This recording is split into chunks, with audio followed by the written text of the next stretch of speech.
At what point does the outright selfish self-interest of Ted Cruz and his colleagues outweigh the American interest and the global economic interest? There again, I think that what we don't do is talk about personalities as we're up off against. It, Marsha. No.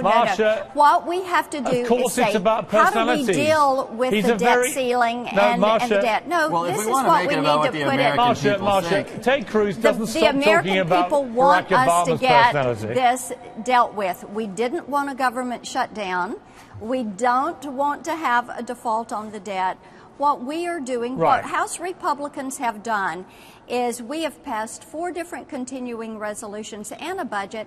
And, you know, Piers, look at it like this. 28 bills we have passed since they last took their vote. You've been unbelievably responsible, which is why the government's been shut down for 2 weeks. Let me ask you this. Well, we wish it weren't shut down. Well, I know you do, but sadly it is, and it's down to Ted Cruz. Let me ask you this, Marsha Blackburn.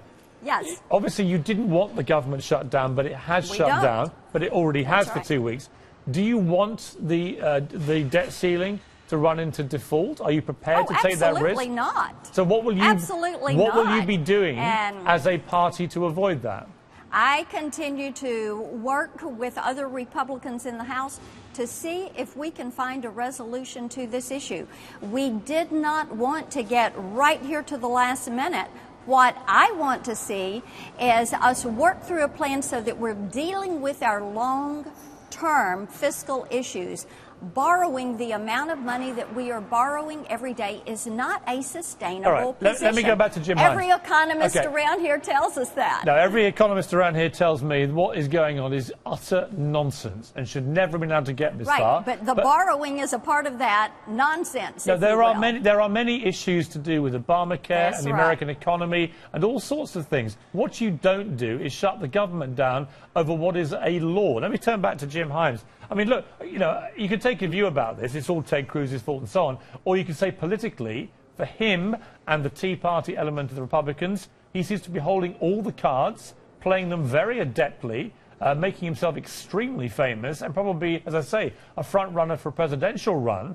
But how do we get to a stage where President Obama, who so far has not managed to stop this shutdown and is on the brink of this awful debt ceiling deadline elapsing, how is he going to get into a room and make people see sense? At the moment, you have to say he has not shown great leadership, because if he had, he'd have got this sorted. Look, it's you know, the president doesn't legislate. He signs laws that are sent to him by the Congress of the United States. And despite what Marsha is saying, you know, there has been nothing salutary about what has happened in the last 15 days. It has been devastating for our economy, throwing people out of work. The economists will tell you that the kind of, you know, management by crisis that the Republican Party in the House has demanded for years now has probably cost the economy 1 million jobs, far more jobs than they can point to any credible source as suggesting that the Affordable Care Act is damaging. And by the way, forget about the jobs and everything else out there that is hurting the American people. It's devastated the Republican political fortunes. 74% of Americans disagree with how the Republicans have handled this. So if we're really going to talk about what the American people want, the American people don't want this country to be managed from crisis to crisis with government workers or Head Start programs or military contractors being used as negotiating tools in some absurd political fantasy. That is why we continue to pass bills and send them to the Senate. Wait a moment.